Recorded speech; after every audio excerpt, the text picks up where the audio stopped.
AM, American Majority.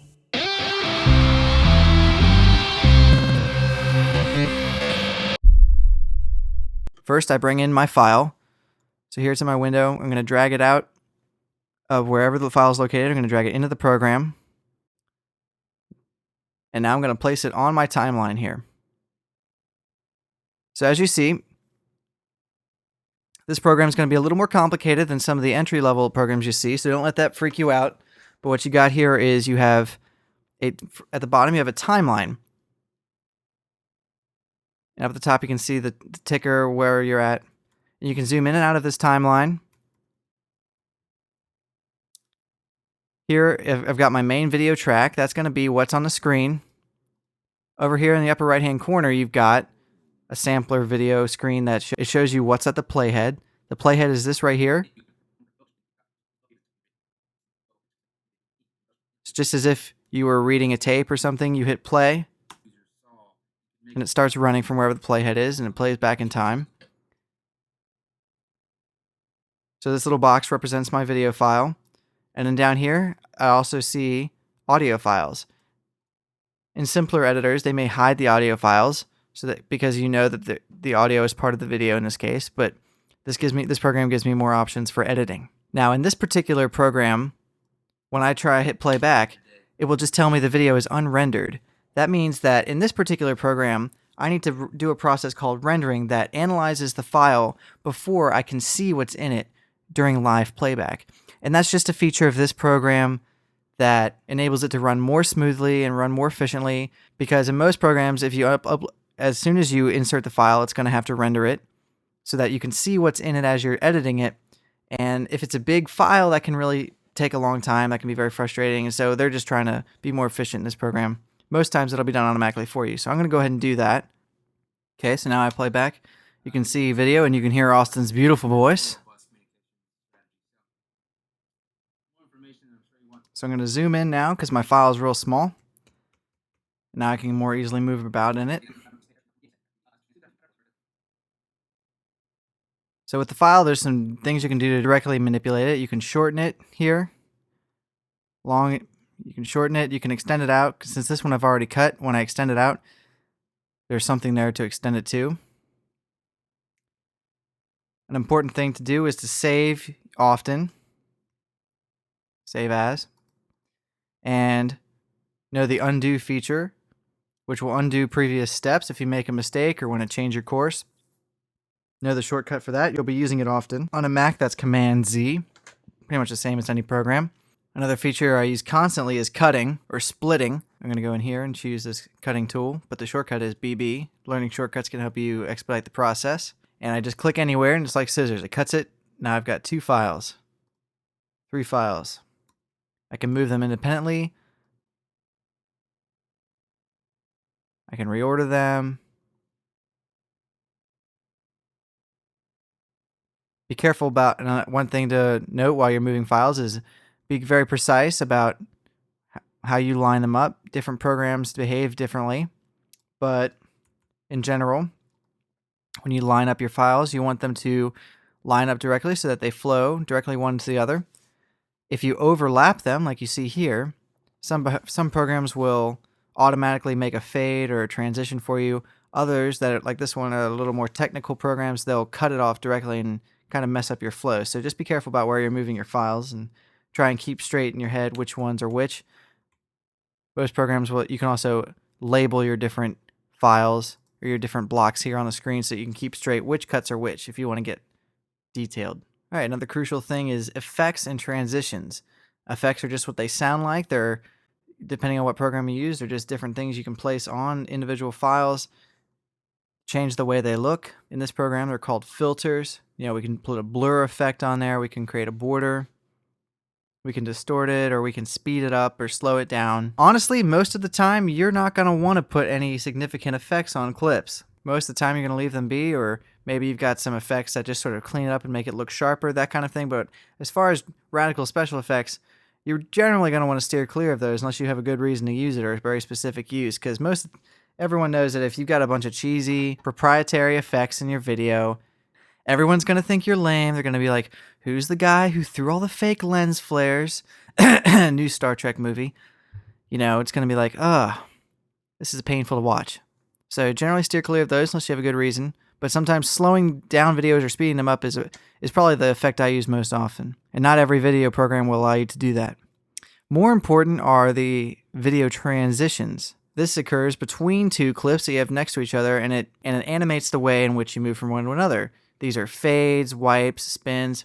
All right, so you place two clips together. By default, they just play straight through one to the other. As so.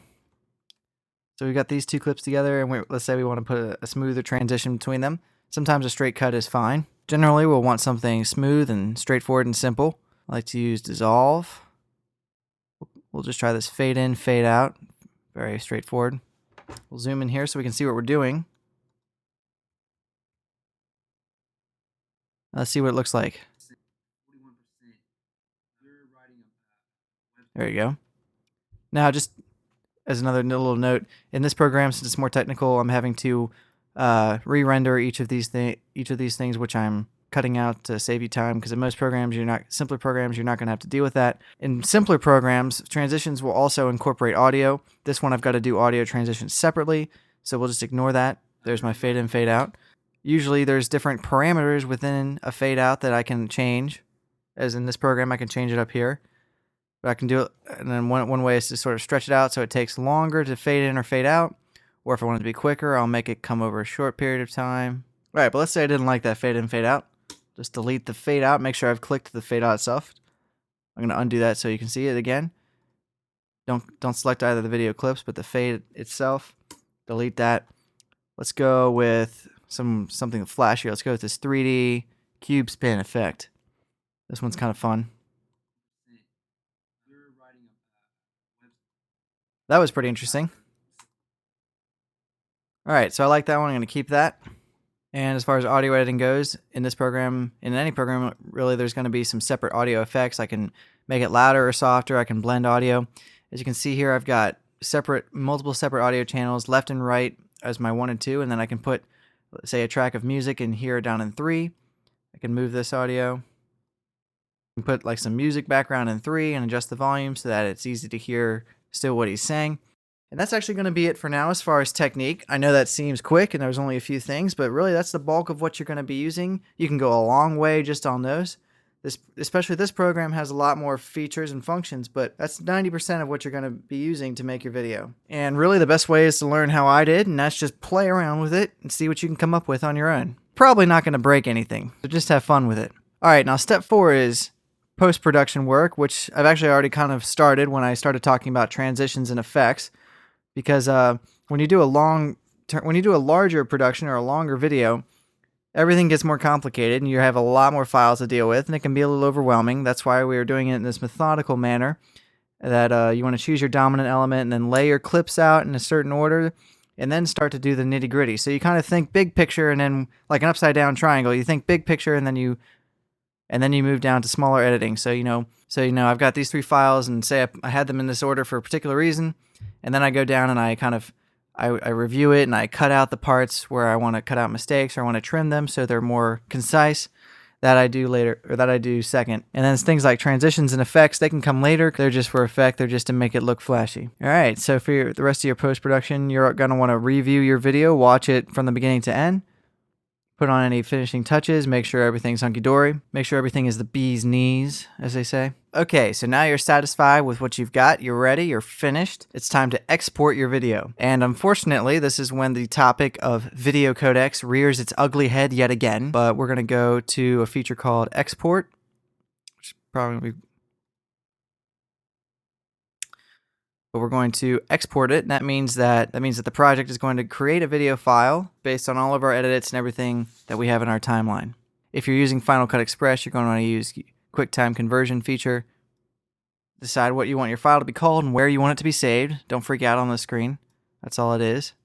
So I'm going to want it to be called 2020 number 5. I got a folder right here for it to go in. Now, as far as format, I've got multiple options here.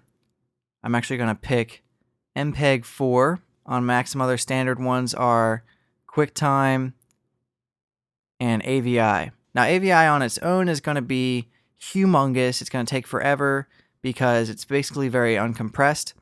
But do a little research on the internet. There are some codec programs you can download, one of the more popular ones being DivX, that allow you to create AVI files that are both very high quality and compressed very small so that everything is a lot more efficient, and the file size is going to be smaller. It'll play back better. I'm going to leave you to do a little research on that. Look up DivX, look up video codecs. You'll be able to find lots of resources and help online. So I'm going to select QuickTime Movie. I'm going to go in and I'm going to set my video. And within QuickTime, you can pick what codec you want QuickTime to use. So I'm actually going to use this MPEG-4 format. I want my quality to be very high. Generally, as a rule, the higher quality you want it to be, the more time it's going to take to encode that video, which just kind of makes sense. But I'm going to set it just shy of best because this video is going out to all of you, and I want it to look good. All right, I'm satisfied with that. Go into my sound settings. I want my sound. I want my crystal clear audio radio voice to sound good. So I'm going to set the quality of that at best. It's going to take a while to export this video, even the short one. And even though my computer is pretty decked out, it's going to take a while to export this video, especially on these high settings. So build in time for that.